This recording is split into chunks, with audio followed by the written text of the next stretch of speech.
I am back भौंके वो रोज, लेकिन जब प्रेशर आए उसके सामने तो उड़ जाए उसके होश। राइवल बोला बोल कम ज्यादा गोल मार, हिटर्स को साइलेंट कर, वही असली स्टार।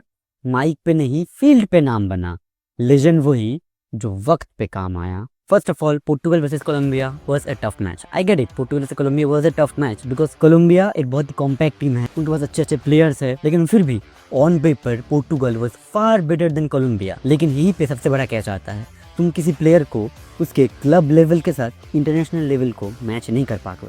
देखो, एक प्लेयर क्लब लेवल पे अलग है, इंटरनेशनल लेवल पे अलग है। तुम अगर देखोगे कोलंबिया के कितने प्लेयर्स हैं जो बड़े बड़े स्टेज पे खेलते हैं, वहीं पे तुम पोर्टुगल के प्लेयर्स देखो, John Neves, Vitinha, Nuno Mendes, Ruben Neves, Ruben Dias, उसके बाद ब्रूनो फर्नांडिस, नाम खत्म नहीं होगा भाई। पोर्टुगल के ज्यादातर प्लेयर्स ही टॉप लीग्स में खेलते हैं। वही पे अगर तो नोटिस करोगे कि पोर्टुगल का जब डीआर कॉन्गो के साथ मैच था, डीआर कॉन्गो के कौन कौन से प्लेयर यूरोप में खेलते हैं, बताओ कौन कौन से डीआर कॉन्गो के प्लेयर्स हैं जो यूरोप के टॉप लीग्स में खेलते हैं? तुम एक भी नाम नहीं बता पाओगे, आई कैन गारंटी इट। लेकिन फिर भी उन्होंने पोर्टुगल को बराबर की टक्कर दी है। देखो, पोर्टुगल एक बहुत ही कॉम्पैक्ट टीम है, उनके पास वर्ल्ड के बेस्ट मिडफील्डर्स है, लेकिन फिर भी वो लोग बॉल को होल्ड करने में फेल हो रहे हैं। वो लोग बॉल को अब ठीक से होल्ड नहीं कर पा रहे, चांसेस ज्यादा क्रिएट नहीं कर पा रहे हैं। पोर्टुगल वर्सेस कोलंबिया के मैच में कोलंबिया के पास ज्यादा पोजीशन था, XG भी कोलंबिया का ज्यादा था, गोल पे शॉट्स भी कोलंबिया का ज्यादा था। कोलंबिया ने करीब 24 प्लस शॉट्स अटेम्प्ट किए हैं ऑन गोल। भाई एट दिस पॉइंट उन्हें गोल दे ही दो तुम लोग, एट दिस पॉइंट उन्हें भाई तुम गोल दे ही दो। 24 फ्रिकिंग शॉट्स भाई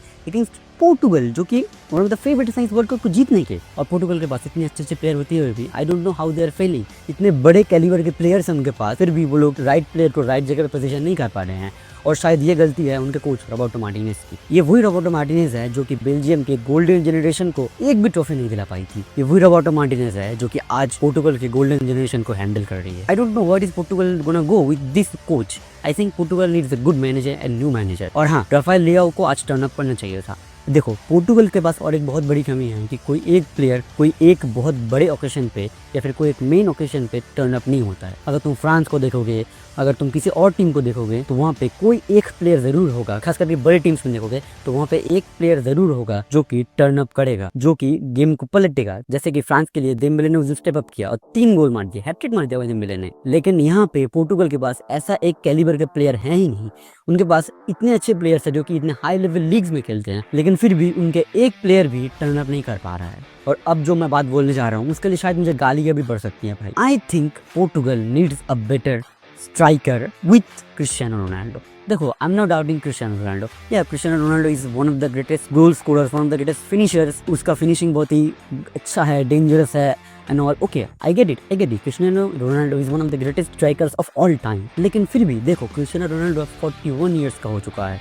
वो अब ना ही लंबे बॉल्स के लिए, मतलब लॉन्ग बॉल्स के पीछे नहीं भाग पाएगा, डिफेंडर्स को आउट रन नहीं कर पाएगा, ना ही वो टाइम पे डिफेंडर्स के पीछे रन निकल पाएगा, और ना ही वो इतना भागेगा। देखो भाई, ये एक बहुत ही सिंपल चीज़ है। तुम्हें अगर एक अच्छी टीम चाहिए, कॉम्पैक्ट टीम चाहिए, तो तुम्हें प्लेयर्स चाहिए जो भागेंगे बॉल के लिए, और पोर्टुगल के पास वही मिसिंग है स्ट्राइकर लेन पे। And I think Portugal needs a deep line forward like Dembélé. ऐसा प्लेयर जो कि पीछे फॉल भी करेगा, आगे भी जाएगा, जो कि डिफेंडर्स के पीछे रन भी बनाएगा, पासेस भी क्रिएट करेगा। एक ऐसा प्लेयर चाहिए पोर्टुगल को बहुत ज्यादा। 2 time champions league winner, PSG premier league player of the year, लेकिन फिर भी तुम लोग मिडफील्ड को कॉम्पैक्ट नहीं रख पा रहे हो। अगर ऐसा ही चलता रहा तो पोर्टुगल बहुत जल्दी ही वर्ल्ड कप से बाहर होने वाली। और दूसरी तरफ अर्जेंटीना वर्सेस जॉर्डन, जहाँ पे अर्जेंटीना की बी टीम खेली है और बहुत सारे प्लेयर्स को रेस्ट कर दिया है लियोनेल स्कैलोनी ने, क्योंकि ऑलरेडी अर्जेंटीना राउंड ऑफ 32 के लिए क्वालिफाई हो चुकी है। बहुत सारे टीम्स ऐसे हैं, जैसे कि हमने नॉर्वे को भी देखा है, फ्रांस के अगेंस्ट उन्होंने बहुत सारे सब यानी कि सब प्लेयर्स को उन्होंने रेस्ट कर दिया है। ये एक स्ट्रेटेजिकल मूव है हर टीम के लिए कि उनके मेन प्लेयर्स को रेस्ट देता है कि वो लोग आगे जाके इंजर्ड ना हो या फिर उनके इंजरी रिस्क ना हो। देखो, आज अर्जेंटीना की बी टीम ने, हाँ, उन्होंने अच्छा खेला है, जैसे कि जियोने सिमियोने हो गया, उसके बाद अल्वारेज हो गया, मार्टिनेज हो गया, जियोनी लियो सेल्स हो गया, निको पास हो गया। लेकिन फिर भी without Leo Messi this team is not even close to be the one of the top teams in the world. अगर तुमने मैच देखा होगा तो तुम लोग नोटिस करोगे कि ये लोग बहुत ज्यादा मिस पास कर रहे हैं, ओपन प्ले से चांस क्रिएट नहीं कर पा रहे, उतना अपने पास बॉल ठीक से नहीं रख पा रहे हैं, मिस पास कर रहे हैं, मिस डिफेंड कर रहे हैं। इतने सारे मौके मिले हैं जॉर्डन को जो कि नहीं मिलने चाहिए थे। अगर जॉर्डन की जगह कोई और टीम होती तो अर्जेंटीना को पेल देती। लेकिन फिर भी जियोवानी डो सोसा ने बहुत अच्छा खेला, उसने एक फ्री किक गोल भी मारा था जो कि बैंगर गोल था। You work for this batch. उनका ये पैशन दिखाता है कि you work for this batch. भाई, लड़के जितना भी बुरा खेले, जो भी खेले, लड़के रगड़ा मार रहे हैं भाई, लड़के भाग रहे हैं, बॉल पे हंगर है उनका। लौतारो मार्टिनेज बॉल के पे चढ़ रहा है। लेकिन और एक चीज़ है, देखो जूलियन अल्वारेज वो बंदा 2022 में जैसा जूलियन अल्वारेज था 2026 में वो जूलियन अल्वारेज मुझे नहीं दिख रहा है। देखो जूलियन अल्वारेज 2022 में बहुत ही लीथल था, लेकिन since he went to Atletico Madrid वो ना बहुत ही उसका वो फीका पड़ गया है। उसका जो शाइन है वो बहुत ही शाइन फीका पड़ गया है। अगर तुम उसको नोटिस करोगे तो he is not that big of impact player now in Argentina squad, जो कि वो था पहले।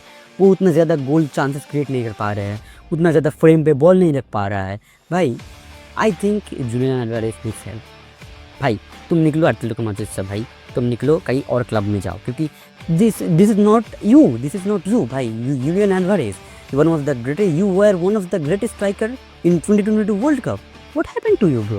And of course, Lautaro Martinez का सेकंड गोल जो कि पेनल्टी से आया है, वो पेनल्टी अर्न हुआ इसीलिए क्योंकि सेनेसी ने सर दे दिया था बॉल के सामने और जॉर्डन के प्लेयर ने मुंह पे लात चला दिया लो।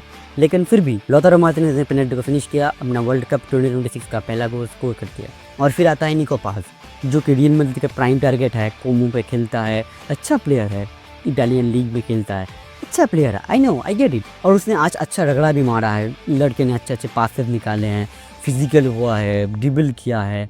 ये it is first world cup and इस फर्स्ट वर्ल्ड कप के मुकाबले he is playing good and I think he can wear the number 10 in the future. और जब वो और ज़्यादा एक्सपीरियंस हो जाएगा तो I think he will be a big impact player in Argentina squad. वो एक बहुत बड़ा रोल प्ले करेगा एज ए प्ले मेकर। देखो मेसी ने पहले बोल दिया था कि वो जॉर्डन के अगेंस्ट नहीं खेलेगा, लेकिन बाद में लियोनेल स्कलोनी ने कंफर्म किया था कि मेसी जॉर्डन के अगेंस्ट मेसी को कुछ मिनट्स दिए जाएंगे और यही हुआ। 53 मिनट्स के बाद ही केम।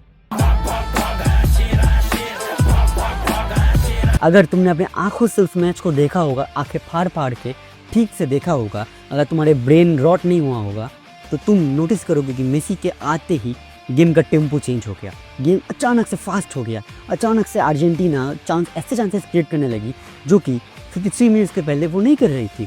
Argentina became more lethal after Lionel Messi came. Argentina अचानक फिजिकल हो रहे हैं, की पासेस निकल रहे हैं, मिस पास कम हो रहा है। This is the aura of Lionel Messi. This is the impact of Lionel Messi. You can't deny the greatness of Lionel Messi. Even he is 39 years old. उसके फील्ड पे आते ही एक टीम को अचानक से बूस्ट मिल जाता है, एक टीम अचानक से अच्छे खेलने लगती है, मिस पासेस कम करती हैं, बॉल पे ज़्यादा चढ़ती है, गोल्स पे ज़्यादा चांसेस क्रिएट करती है। How?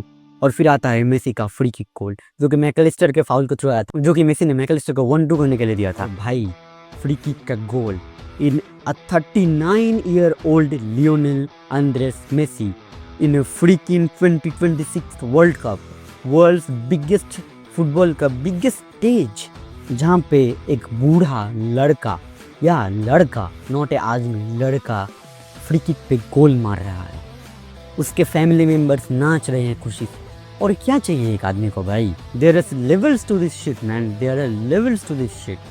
Lionel Messi is showing everyone there are levels in this game and he is showing why he is the god of the game. Jordan के गोलकीपर के पास मौका था कि वो बॉल को सेव करे, लेकिन देखो यहाँ पे एक चीज़ है कि जॉर्डन का गोलकीपर जो है वो बॉल लियोनेल मेसी मारने से पहले ही वो बॉल को अपने ब्लाइंड स्पॉट पे लेके चला गया था, यानी कि उसने वो लेफ्ट पे मूव कर गया और बॉल उसके ब्लाइंड स्पॉट पे आ गया। इसलिए जब तक उसने बॉल को नोटिस किया बॉल तब तक गोल में जा चुकी थी। और Lionel Messi has 6 goals now. भाई 3 मैचेस में 6 गोल लियोनेल मेसी का। और अगर वो आज शायद पहले से खेलता तो और भी गोल मार सकता था। भाई ही हैज़ द कैपेबिलिटी। दूसरी तरफ उसका राइवल, मैं कुछ नहीं बोलना चाहता उस राइवल के बारे में।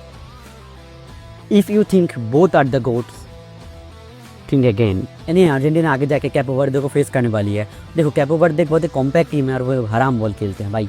हाँ कैपो वर्दे हराम बॉल ज़रूर खेलती है, लेकिन फिर भी अर्जेंटीना अगर जहाँ पे मेसी है वहाँ पे इम्पॉसिबल भी पॉसिबल लगता है। और दूसरी तरफ पोर्टुगल का जो सेमीफाइनल तक रोड मैप है वो बहुत ही ज़्यादा हार्ड है भाई। राउंड ऑफ 32 में Portugal is gonna meet Croatia, उसके बाद they are gonna meet Spain. This 100% sure Spain, they are gonna meet Spain, क्योंकि स्पेन वर्सेस ऑस्ट्रिया है और स्पेन उसमें जीतेगी 100% कन्फर्म्ड है। तो पोर्टुगल वर्सेस स्पेन फिर से होगा यूरो फाइनल का मैच यहाँ पे।